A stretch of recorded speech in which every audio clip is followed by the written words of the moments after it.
Imagine que você está sentado em uma sala perfeitamente escura. Não há janelas, não há frestas de luz, apenas o silêncio absoluto e o peso do vácuo.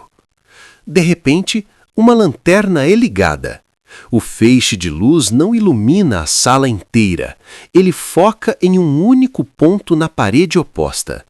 Para você, naquele momento, aquele ponto de luz é a única realidade que existe. Todo o resto da sala, as cadeiras, os quadros, o chão, continua lá. Mas para a sua consciência, eles deixaram de existir. Nós tendemos a pensar que nossa percepção do mundo é como uma câmera de alta definição, capturando a realidade de forma neutra e objetiva. No entanto, como sugeriu o físico Albert Einstein, não observamos a natureza da forma como ela realmente existe, mas sim a natureza exposta aos nossos métodos de percepção. E o nosso método de percepção mais primário não é o olho, mas a mente. Nós somos, ao mesmo tempo, a plateia e o projetor de um cinema particular. O problema é que, na maioria das vezes, esquecemos que estamos segurando o projetor. Olhamos para a tela da nossa vida e acreditamos que as imagens que vemos pertencem inteiramente à tela, sem percebermos que o filme está rodando dentro de nós. Este fenômeno atinge seu ápice na experiência mais intensa e confusa da condição humana, o amor. Especificamente, aquele tipo de amor que, inexplicavelmente, se transforma em uma irritação profunda e, às vezes, em um ódio visceral por aqueles que escolhemos para caminhar ao nosso lado. Aos 30 anos, Arthur conheceu Helena. O encontro deles foi como o que o canal descreve no Efeito Nova, uma sequência de eventos aleatórios que parece desenhada pelo destino. Helena era o oposto absoluto de Arthur.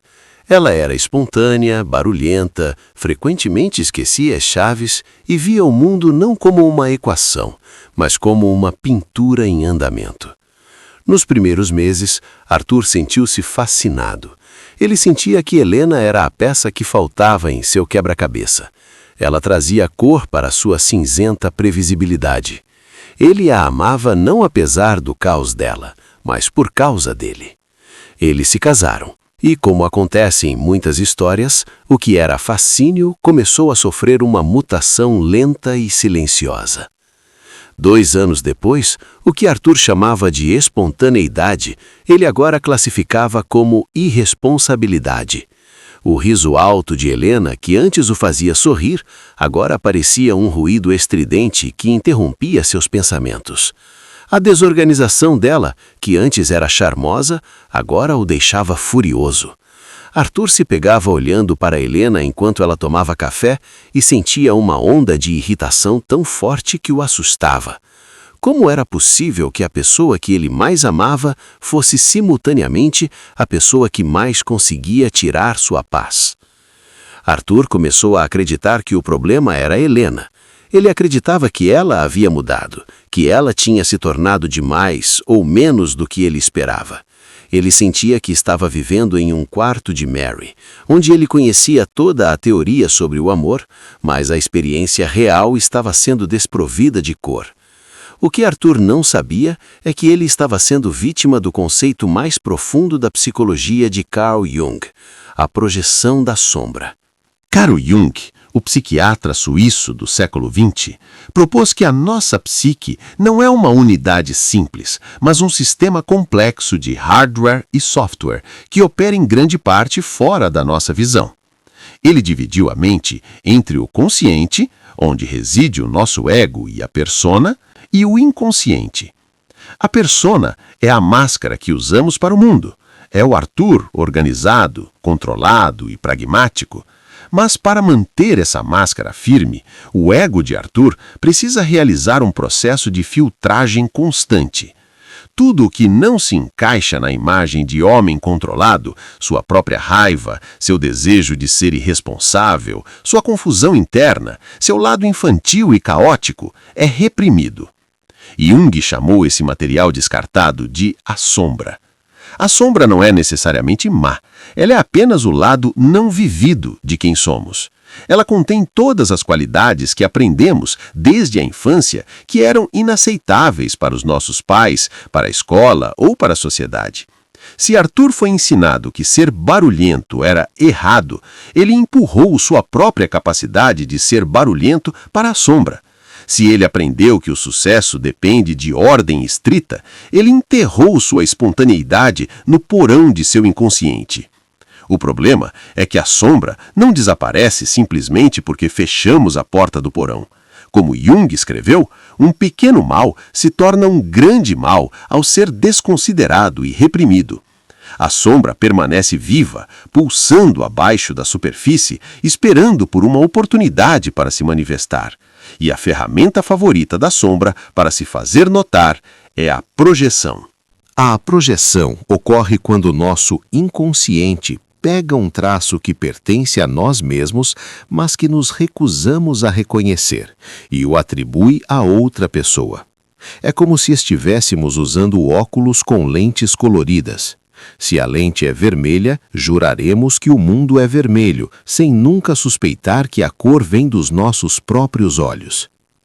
Por que Arthur se sentia tão furioso com a desorganização de Helena?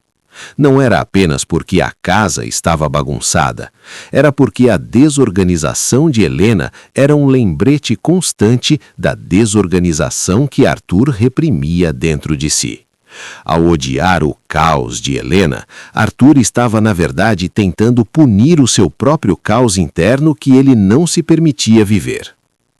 Nós odiamos quem mais amamos porque essas pessoas são as que possuem o maior acesso à nossa intimidade. Elas estão perto o suficiente para segurar o espelho onde nossa sombra é refletida. O ódio que sentimos por um parceiro, um pai ou um filho é frequentemente um ódio por procuração. Estamos lutando contra partes de nós mesmos que vemos neles. Considere o experimento mental do quarto chinês. Arthur acredita que entende a situação, o idioma do seu relacionamento, mas ele está apenas seguindo as regras de um livro de instruções que seu ego escreveu para manter sua persona intacta. Ele não compreende o significado profundo de sua irritação porque não percebe que Helena é a tela onde ele está projetando seu próprio filme de insatisfação pessoal. A solução que Jung propõe para este conflito não é trocar de parceiro ou tentar mudar o outro. Essas são tentativas fúteis de limpar a tela enquanto o projetor continua rodando o mesmo filme. O caminho, segundo Jung, é o processo de individuação. A individuação é a busca pela totalidade. É o esforço heróico de descer as escadas até o porão da mente e acender uma luz na sombra. Para Arthur, isso significaria a admissão dolorosa de que ele não é apenas o homem organizado que acredita ser. Ele precisaria aceitar que existe uma parte dele que deseja ser caótica, que sente inveja da liberdade de Helena e que usa a ordem como uma armadura para esconder o medo do desconhecido. Este processo exige uma honestidade radical. É o reconhecimento de que, como seres humanos, somos feitos de luz e escuridão. Se tentarmos ser apenas luz, nossa sombra se tornará tão densa que acabará nos consumindo ou destruindo nossos relacionamentos. Ao integrar a sombra, Arthur não se tornaria uma pessoa desorganizada, mas ele deixaria de ser um perfeccionista tiranizado. Ele ganharia a liberdade de escolher quando ser ordenado e a compaixão para aceitar quando Helena não for. Muitos de nós vivem como os prisioneiros na alegoria da caverna de Platão ou como as pessoas no experimento do cérebro em uma cuba. Acreditamos que as sombras na parede são a única realidade, sem perceber que a fonte da luz está atrás de nós. No amor, a outra pessoa torna-se a nossa caverna particular.